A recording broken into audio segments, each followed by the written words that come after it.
Hello and welcome to MEELive. Join us as we take another look at the news shaping our world. We are broadcasting live to YouTube from Middle East Eye's headquarters here in London. I'm Matilda Mallinson. Today is Tuesday, the 24th of April. Coming up on today's show, Mohammed Hassan is back, but sadly not here with me in the studio. He is about to join us live from New York, where tensions are fierce as student activists mark 1 year of the encampment movement protesting Israel's war in Gaza. He's also reporting on protests against the visit of Itamar Ben Gurion, Israeli National Security Minister. After that, we'll be spotlighting the Pope Francis's interfaith legacy as the Catholic leader who reached out to members of the Muslim world. Mohammed Hassan speaks to Georgetown theologian Dr. Jordan Duffner about his legacy beyond the church. And we'll also meet an American Palestinian Christian who remembers meeting the Pope as a child. But first, let's look at our 3 top headlines.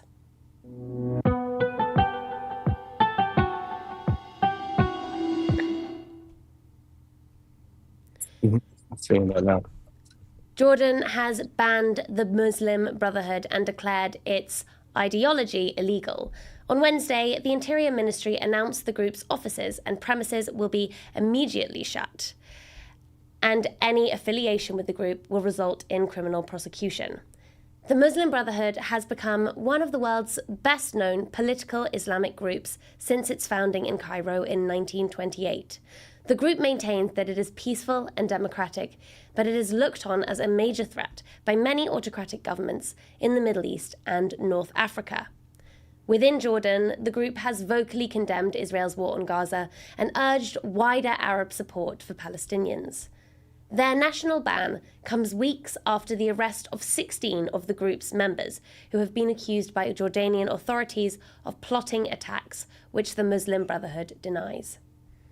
It remains unclear how the ban will be implemented in Parliament, where the Muslim Brotherhood-affiliated Islamic Action Front won the largest share of votes in a 2024 election result that was widely seen as a message of defiance to Israel. Now to the West Bank, where Palestinian Authority President Mahmoud Abbas blamed Hamas for Israel's ongoing destruction on Gaza while calling on them to release Israeli captives. Hamas and other Palestinian groups captured 251 people during the 7th of October attack. 58 are still being held in Gaza, including 35 the Israeli military says are dead. Speaking at the Council of the Palestinian Liberation Organization, Abbas called Hamas sons of bitches for inviting Israel's ongoing slaughter of Palestinians.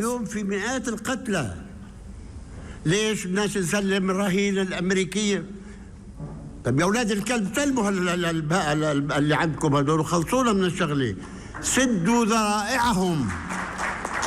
ذرائعهم خلصونا ووفرت لهذا الاحتلال المجرم ذرائع مجانيه لتنفيذ مؤامراته وجرائمه في قطاع غزه وكان ابرز هذه الذرائع حجز الرهائن.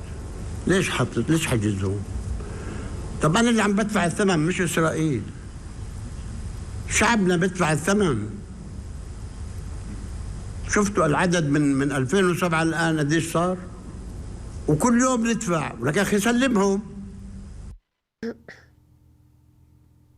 Tensions have long been high between Hamas and the West Bank leader, who has faced widespread criticism for failing to prevent Israeli incursions and for cracking down on armed resistance groups, leading to accusations that the authority is acting as a subcontractor of the Israeli government. Finally, to Turkey, where Istanbul is suffering the fallout of a 6.2 magnitude earthquake. Emergency teams have been dispatched across the country to inspect damaged buildings. None have collapsed so far, but during the quake, many people fled to the streets, and Istanbul's government reports that 151 citizens were injured, some by panic-induced jumps from heights.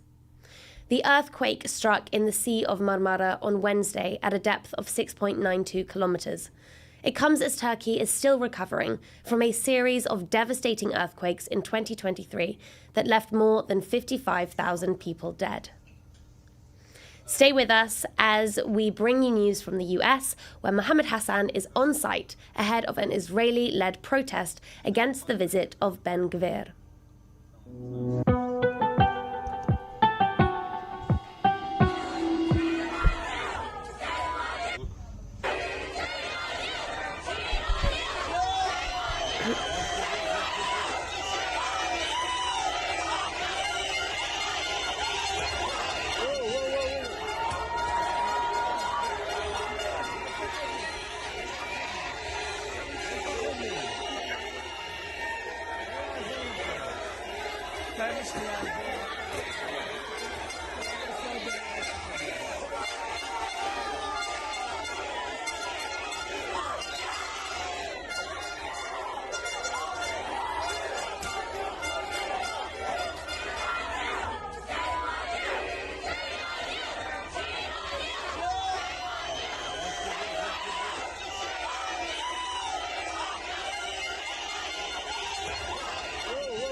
Itamar Ben-Gvir left Yale University last night to a shower of water bottles thrown by protesters. The Israeli National Security Minister spoke at the university, where a planned encampment by pro-Palestinian students was swiftly shut down by authorities. His visit has brought out growing tensions in the US, where Israel's war in Gaza has become a battleground in its own right, between those who see their protests as a question of constitutional and human rights on the one hand, and an increasingly authoritarian state on the other, that is claiming to fight anti-Semitism and disorder. For today's deep dive, we will explore this battleground and look at the fate of the protest movement that has brought freedom in America into question. Ben Gvir's departure from Yale University was reported in the Jerusalem Post with his own declaration of victory. He said, quote, "The anti-Semitic rioters will not intimidate me. I continue my important journey in the United States," a journey the Post described as his first official tour of the US. But just how important is this tour, and just how official? Ben Gvir has not had any formal meetings with US officials, including his counterpart Mike Waltz, but he was invited to dinner at President Trump's Mar-a-Lago resort, a dinner in which he claims to have received official GOP support to bomb food and aid stocks in Gaza. Here's what he posted on X.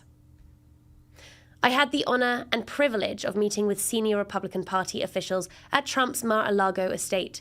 They expressed support for my very clear position on how to act in Gaza and that the food and aid depots should be bombed in order to create military and political pressure to bring our hostages home safely."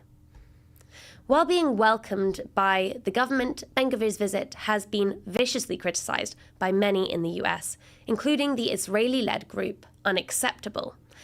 Itamar Ben-Gvir is not welcome in our community, so they declare in a rallying call for protesters to gather in New York's Upper East Side later today. Mohammed Hassan has gone to see what's happening and is joining us live now. Mohammed, how are things looking?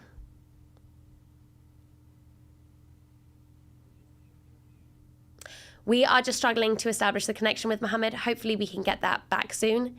But a little bit of a background of Ben Gvir, who was something at one point of a pariah in the US. During Joe Biden's presidency, it was considered to ban him from entering the country. So the fact that he is now on at least what he describes as an official US tour has not gone without controversy. Mohammed, have we managed to connect with you? No, not yet. Okay. Well, hopefully we'll be able to hear from Mohammed on the site. Something we also want to discuss with him will be the encampment protest movement in the US as it reaches its first year anniversary. But first, we'll have a look at our spotlight section, the death of Pope Francis and his legacy in the Muslim world. The death...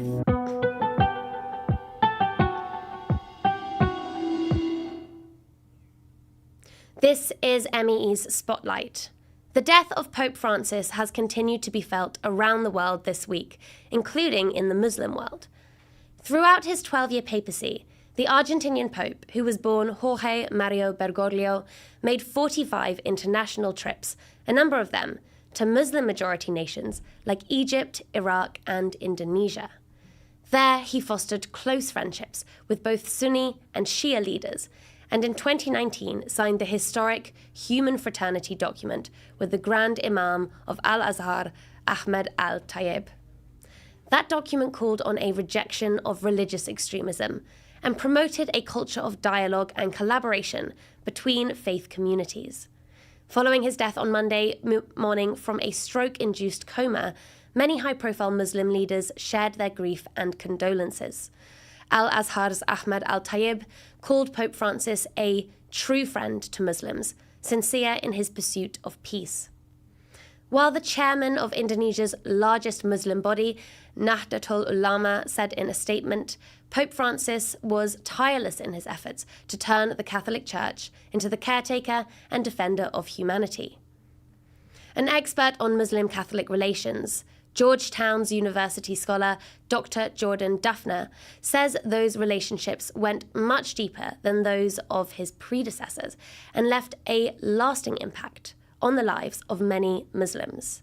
Middle East iLive's Mohammed Hassan spoke to Dr. Duffner about the work Pope Francis did in the Muslim world. First and foremost, Pope Francis forged personal relationships with Muslims, both leaders, major world leaders, but then also ordinary people. So some of the examples that I can think of are when he visited a Muslim family in Rome, who I forget what country they were originally from, or whether or not they were recent immigrants to Italy, but he was making impromptu visits to different people in Rome, like in an apartment complex or something. And he stopped by a Muslim family that lived there, and they gave him treats, and they showed him a lot of the Islamic art in their home, and were explaining the significance behind it. And they just had sort of a normal human interaction, getting to know one another. I think the children, played with Pope Francis or showed them some of their drawings. But then we go up to the highest levels too. I mean, Pope Francis forged this personal friendship with the Grand Imam of Al-Azhar, Imam Ahmed al-Tayyib. And it was out of that friendship that they then issued what is now called the Document on Human Fraternity, this joint statement, which they wrote as equals, basically calling on their faith traditions and harnessing their different, theological and ethical principles in order to address things like, the environmental crisis, issues of migration, issues of, the mistreatment of women, war and the arms trade. I mean, you name it, they sort of touched on it in this document. And they really wanted to, I think, encourage people of faith and people from other backgrounds to address these different problems. And I think, this document carried a lot of moral weight because you have, the Pope, who is the leader of the largest denomination of Christians globally, and you have the Grand Imam of Al-Azhar, who is an important figurehead in Sunni Islam. And they both have a lot of, I think, and they have a lot of people who are looking at them and seeing what they'll do. And the fact that they were willing to work on this together and to do it as equals and as friends, I think is so important, because so often I think there's this perception that, religious people are, trying to have a leg up on the other community or cast themselves as the righteous one. Exactly. Cast themselves as the righteous one. And they really work together on this. And, one of the things too, that I think particularly Catholics don't know is that the Human Fraternity document and that relationship with the Grand Imam was, in many ways, Muslims taking initiative to form that relationship with Francis. And so it's definitely been a priority of Francis himself to reach out to Muslims. And I think he said that about 10 days into his papacy, that he wanted to make dialogue with Muslims a priority. But that wouldn't have happened unless the Muslims had also reached out. And so I think that's one of the reasons why we've seen all these different initiatives. To say a little bit more, Pope Francis also went to a lot of mosques. He visited a lot of Muslim majority countries. Again, there was meeting with religious leaders, but then also just sort of interfacing with ordinary people. And I think, part of the reason why we saw this outpouring of love and support for Francis when he was sick, and then since he died from the, the Muslim world, so to speak, was because Muslims felt like they knew him and that he was their Pope too, in a sense, someone who genuinely cared about them. And I don't think I remember a pope or head of the Catholic Church in recent memory that, I mean, or actually any religious leader that had this kind of personal affection on so many people. People really felt like they knew who he was. And I think part of what you said about him having a sense of humor and being this kind of quirky figure in a way really went that like a long way towards that. But do you see him as somebody who was particularly unique in that manner? Was he doing things that were different from the way that the heads of the Vatican had done before? Yeah, I think so. I mean, in a lot of ways, Pope Francis built on the work of his predecessors. John Paul II, for example, who was Pope when I was a child, he made a lot of, I think, important theological statements. He always was reminding Catholics of our teaching, which is that Christians and Muslims, along with Jews, believe in the one God. Now, we do have theological differences and sometimes major ones, but at the end of the day, we are directing our prayers towards the one God, and oftentimes having, calling on God with the same names, like the merciful and the just and things like that. And so John Paul II also visited a lot of Muslim majority countries. There's some really amazing speeches, I think, from when he went to Morocco and other places. Benedict was, he had some missteps when it comes to Catholic-Muslim relations, and we can always talk about that. But I think Pope Francis, is really taking what his predecessors did on a rhetorical level and was sort of living it out in practice. And one of the things that I found particularly interesting about him was that he seemed very connected to the minutiae of day-to-day events in the world. He seemed like somebody who was consumed the news and was very aware of what's happening, would respond in real time to things that were happening. And I am sure that got him his fair share of criticism. Certainly, I think, in those first early years when he was talking about mass migration and refugees, did people within the church kind of think that he was maybe a little bit too political, or that he was kind of using his role to do something that felt like it was outside of what his role was supposed to be? Possibly. I mean, I think we as Catholics generally have this sense that our faith should speak to the social issues and the political issues of our time. I think by and large that, is something we all agree with. It's just a question of how do we apply our faith, right? And I think there are some ways that Pope Francis was really challenging us to, to push back against some of the, nativist tendencies or some of the exclusionary tendencies that we were seeing in Europe and we were seeing in the United States and elsewhere. And not even just in the West. I think about, he really stood up for the Rohingya Muslim community that was being persecuted in Myanmar, and really made it a point to speak directly to their plight and to sort of acknowledge their identity and what had happened to them. And, that wasn't always what people wanted to hear. I mean, the thing that's so amazing about Francis is that I think he's very committed to speaking out against injustices, but he's also not above interfacing with leaders that he might disagree with. And so, like, for example, right before he died, he met with the Vice President of the United States, J.D. Vance, and they certainly have some different positions on some really important issues. But Pope Francis was still willing to engage with him even while having these differences. And so I think that's a really good example for all of us. It doesn't mean we compromise on our morals at all, but it does mean that we can still talk to each other and really try to bring others to an understanding of what our faith is calling us to in terms of how it should be lived out. And towards what we now know were the last months of his life, he really became one of the most vocal advocates for Palestinians in particular.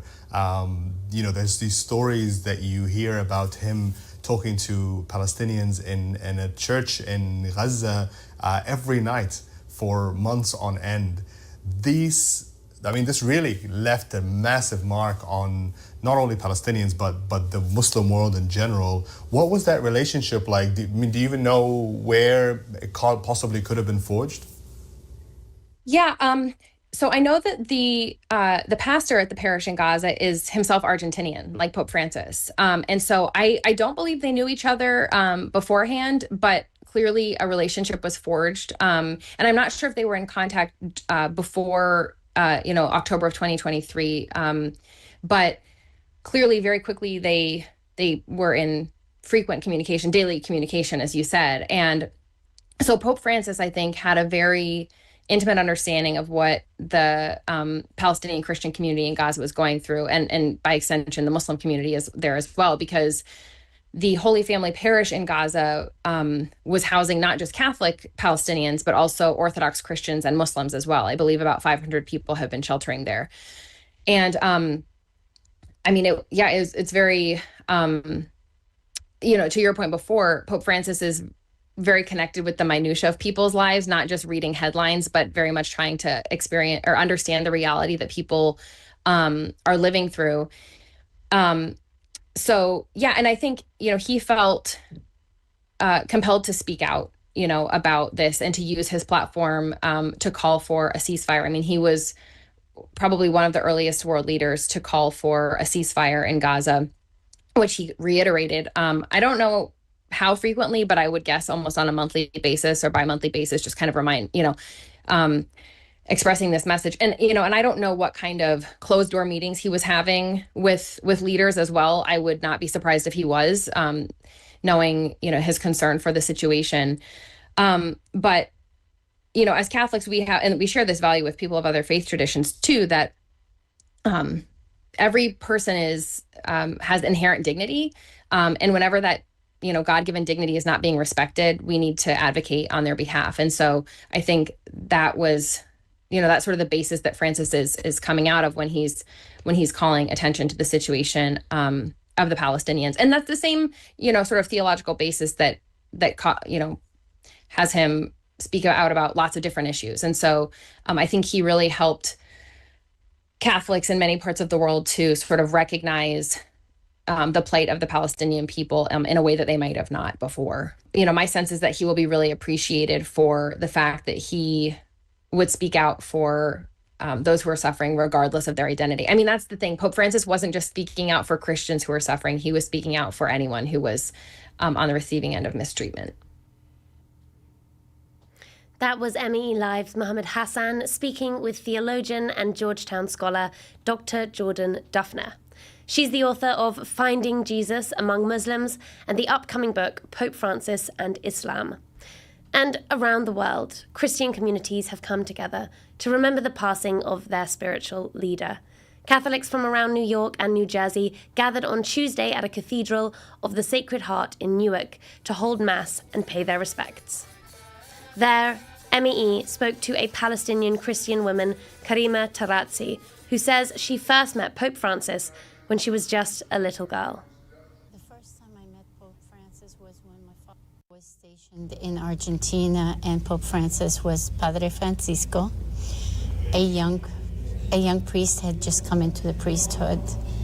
Very sweet, very kind, very attentive to my brother and I, who were very young at that time.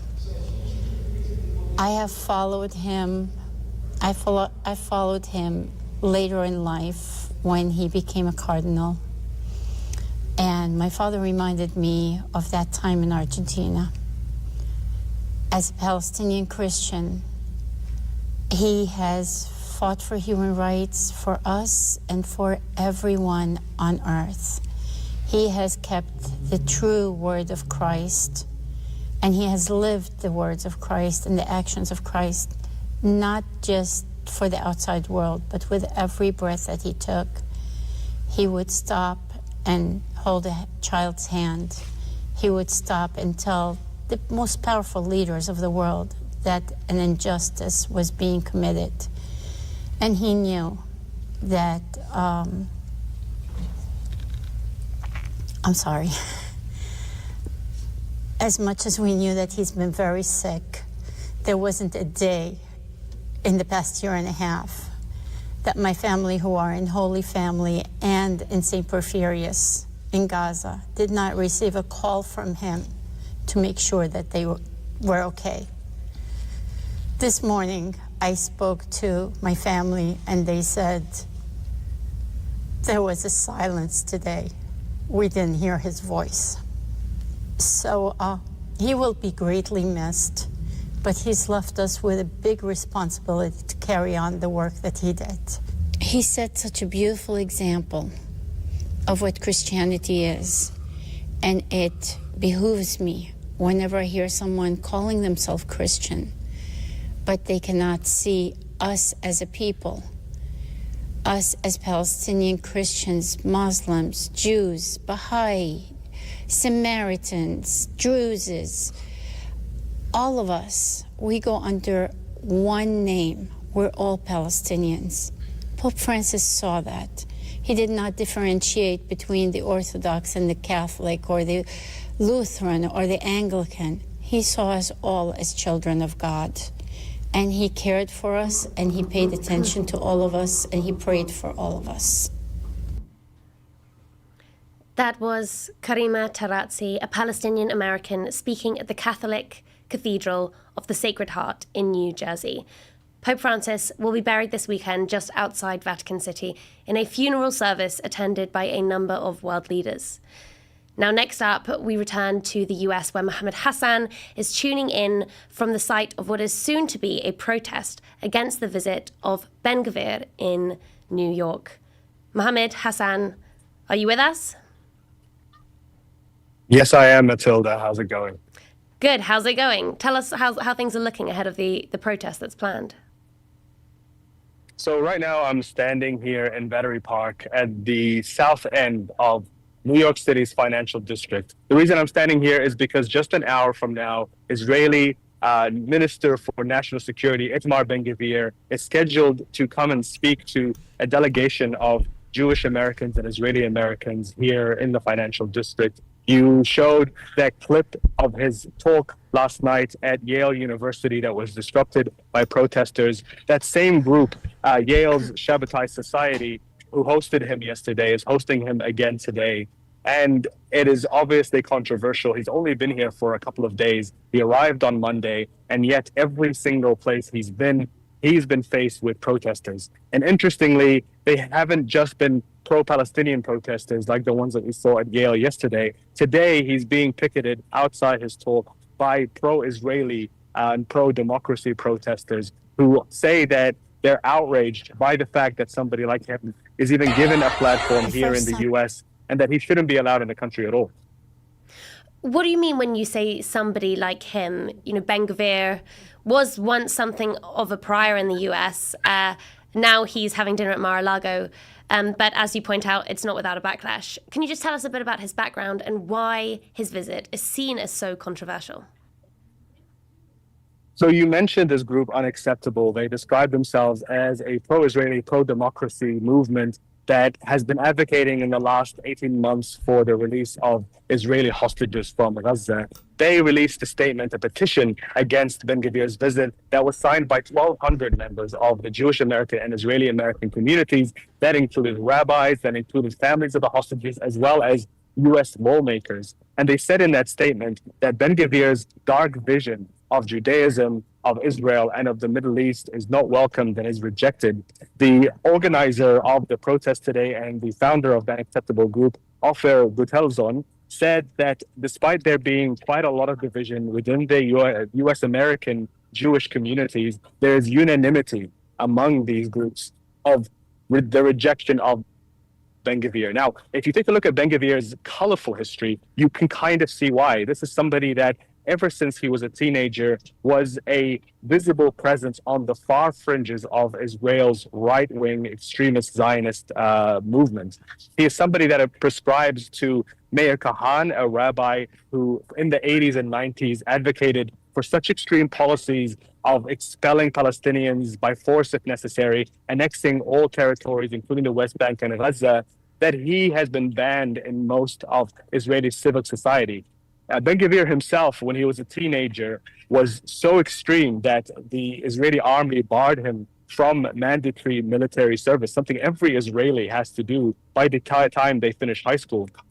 In 2007, he was charged with 8 counts that included a terrorism charge and a charge of inciting racism. And yet, despite all of this, his popularity has grown in recent years among the far right and among the religious Zionist movement. In 2022, he enters the government alongside Benjamin Netanyahu, the prime minister, in this partnership that allows Netanyahu to remain in power. And in exchange, Ben Gurion goes from this far-right extremist to the Minister for National Security, effectively giving him de facto control over the police. And immediately, as soon as he gets into office, he starts enacting his vision across the West Bank and in Jerusalem. He starts handing out guns at Israelis, promoting the attacks on on Palestinian villages and towns by Israeli settlers, and has been, over the last 2 years in particular, one of the most vocal proponents of the war in Gaza. In January of this year, when Prime Minister Netanyahu signed that very short-lived ceasefire agreement with Hamas, Ben Gurion took his party out of government, threatening to collapse the entire government if the war didn't continue. And now he is calling on that war to continue, to the extent that essentially, and he's said this a number of times, that he advocates for the complete expulsion of Palestinians from Gaza and the complete annexation of it by the Israeli government. Now, Ben Gurion has presented this visit to the US as an official state visit. The US is not acknowledging it as being quite so official. So help us out. Which is it? How important is this trip, actually? So it is a little bit confusing as to exactly why Ben Gurion is here and why he's here this week. Even Israeli media reports seem to be confused as to whether this is an official state visit or it's not. He was slated to meet with high senior officials in the government, including his national security counterpart, Mike Waltz. That didn't happen. He was meant to appear in Brooklyn and meet with some of the Orthodox Jewish communities here. That was canceled because of a backlash. And so it appears that the number of events that he has been hosted have been little more than op-eds, opportunities for him to show his community back home that he is an important figure of the government that's being treated as any other Israeli delegate would. But the important thing to note is that just 3 years ago, he was on a list of people that the Biden administration was considering banning completely from ever entering the United States. He hasn't been here since 2013, and he's always feared that he might not be allowed to step in. And so the fact that he is here at all has outraged those that are vocal opponents of him, which have included, of course, pro-Palestinian activists, as well as Israeli Americans and Jewish Americans. Ben Gurion's trip most recently included a visit to Yale, a university that firmly shut down planned encampments by student activists who were protesting his visit. We were expecting to actually be reporting on these encampments today, but most of the ones that were planned are no longer going ahead. Why not?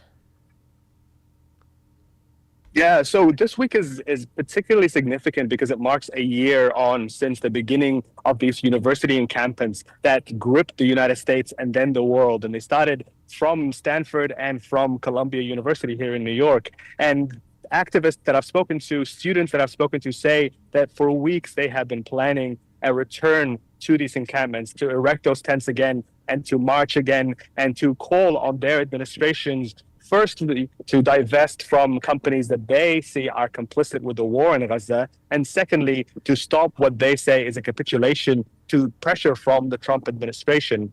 But despite all of this, we saw a very short-lived encampment take place at Yale to coincide with Ben Gurion's visit. About 2 hours later, those students that had put up about 8 tents were threatened by the administration to tear down the tents themselves or face either trespass or repercussions to their own careers, their own study at these universities. And as a result, this message has also filtered into some of the other groups. And then just yesterday, just 24 hours before a similar encampment was supposed to be set up at Columbia University today, that story leaks into the media. It features on NBC News. All of a sudden, security gets tightened, and a lot of the students are become afraid that something will happen. They will be stopped, or worse, that police will be allowed to enter onto the campus once again to arrest some of them, as they have done in the past. And so, as a result, we are now waiting to see which encampments do get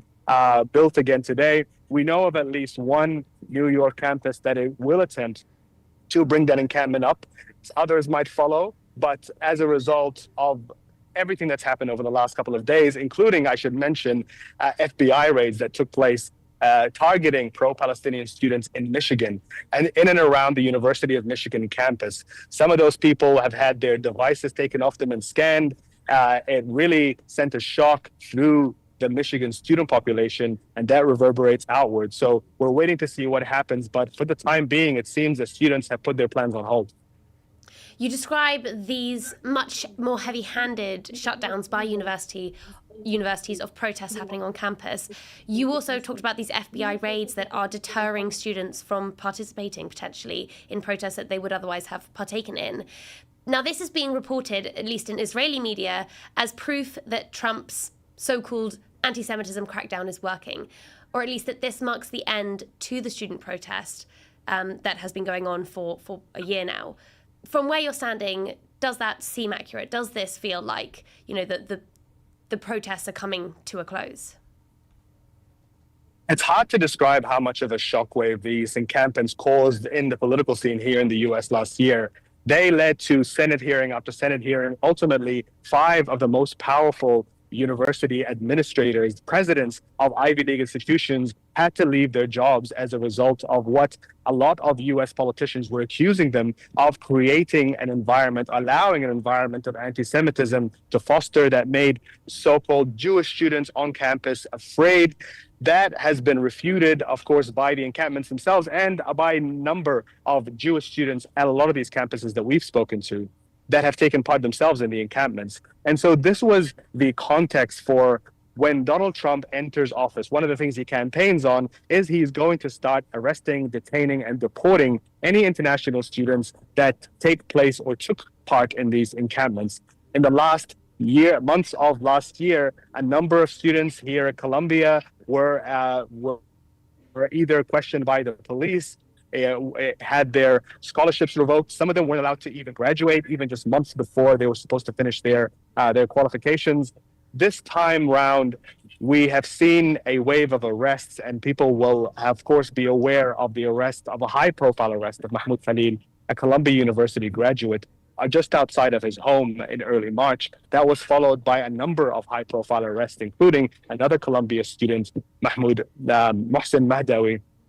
Both of them were green card holders. An international student from Turkey, Rumaysa Öztürk, was arrested by ICE officials, immigration officials, in mosques while she was walking in public. All of that has created this environment of fear intentionally to stop these pro-Palestinian students from returning to campus, from returning to their encampments, and from participating in pro-Palestine activism. It is being slated under the guise of fighting anti-Semitism, and yet many of the critics of the Trump administration say that this is just an excuse to allow the White House to sink their teeth into these university administrations and try to get them to change policies, to try and change the way that they run their faculties, and ultimately change the culture of leftism and liberalism that many in the MAGA movement have long accused these universities of harboring.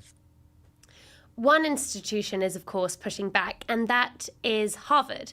The university has sued the government over funding cuts that it sees as illegal state interference into educational freedom. What's the latest with the Harvard case?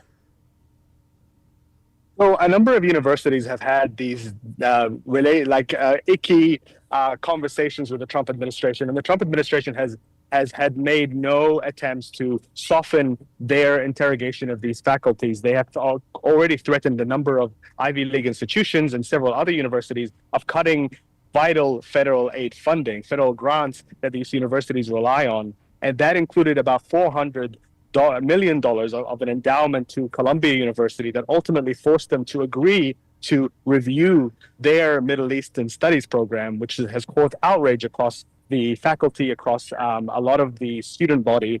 And the latest of that was this letter of demands that was sent to Harvard's administration 2 weeks ago.